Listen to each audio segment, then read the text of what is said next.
जब कुरीतियों और रूढ़ियों ने महिलाओं के जीवन को अभिशाप बना रखा था, विधवाएं कलंकित जीवन जीने को विवश थी, तब बंगाल के एक लेखक ने समाज सुधार का दीप जलाया और विधवाओं के जीवन में छाए इस अंधेरे को सदैव के लिए समाप्त कर दिया। आइए जानते हैं इस महान विभूति को, जिसके एक दीप ने पूरे भारत को रोशन किया। किसी भी महिला के लिए उसके पति का गुजर जाना बेहद दुख और संकट का समय होता है। यदि बात 19वीं सदी की करें तो यह वह समय था जब विधवाओं को समाज में छुआछूत, शुद्ध अशुद्ध, अपशकुन तक कहा जाता था। उन्हें समाज से अलग कर दिया जाता था। दैनिक जीवन में उन्हें ऐसी कुरीतियों से जूझना पड़ता जो उनकी रही बची जिंदगी को भी नरक बना देती। हर क्षण निराशापूर्ण नरक समान जीवन जीती इन स्त्रियों की आवाज बने बंगाल के प्रसिद्ध दार्शनिक, शिक्षाविद, समाज सुधारक और लेखक। हम बात कर रहे हैं ईश्वर चंद्र विद्यासागर की। ईश्वर चंद्र बंदोपाध्याय का जन्म 26 सितंबर 1820 को वर्तमान के पश्चिम बंगाल में हुआ। उनका बचपन बेहद गरीबी में बीता, लेकिन उनके उत्कृष्ट शैक्षिक प्रदर्शन के कारण उन्हें विभिन्न संस्थानों द्वारा कई छात्रवृत्तियां प्रदान की गईं। संस्कृत भाषा और दर्शन में ईश्वर चंद्र बंदोपाध्याय को विशेष योग्यता प्राप्त थी।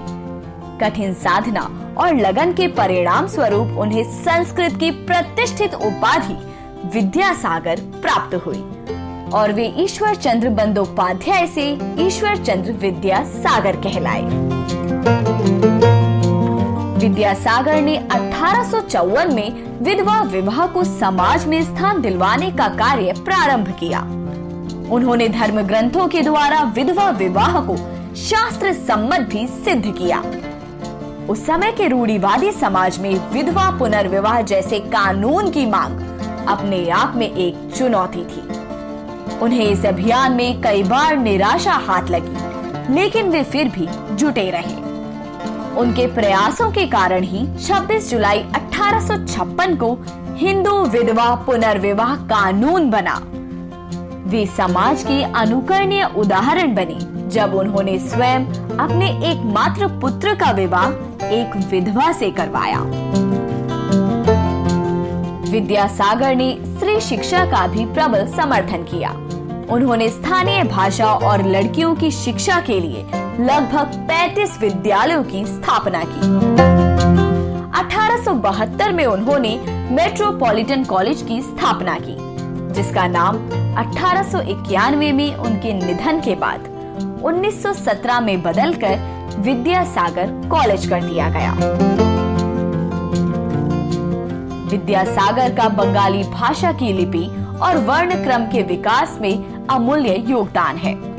आज भी यदि कोई बालक बांग्ला की शिक्षा लेना प्रारंभ करता है तो उसके हाथ में सबसे पहले विद्यासागर द्वारा रचित वर्णोपरिचय दी जाती है।